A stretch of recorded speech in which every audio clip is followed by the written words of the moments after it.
বই পড়ছি, মাকে ভাব দেই না। দেখবেন বৃদ্ধাশ্রম, আমি প্রশ্ন করেছিলাম এবং একজন বৃদ্ধাশ্রমে যারা থাকেন, বৃদ্ধাশ্রমের এক বৃদ্ধাশ্রমের পরিচালককে প্রশ্ন করেছিলাম যে বৃদ্ধাশ্রমে সবচেয়ে বেশি কাদের পিতামাতা আসেন। তিনি পরিসংখ্যান জরিপ করে বলেছিলেন শিক্ষিতদের পিতামাতাই বেশি বৃদ্ধাশ্রমে আসে।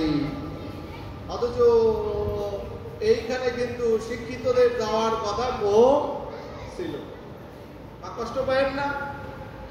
ছোটবেলা থেকে পিছনে 12টা 13টা বই দিয়ে ব্যাগ দিয়ে সন্তানকে স্কুলে পাঠিয়ে দিচ্ছেন, প্রাইভেট পড়াচ্ছেন, 2 বেলা 4 বেলা, অনেক অনেক অনেক অনেক কিছু পড়াচ্ছেন না।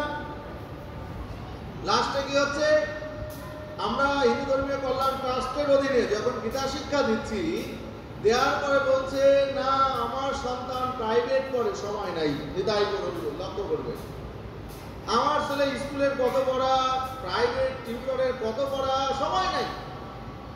কিন্তু লক্ষ্য করবেন তো, যারা শ্রীমদ্ ভগবদ্ গীতা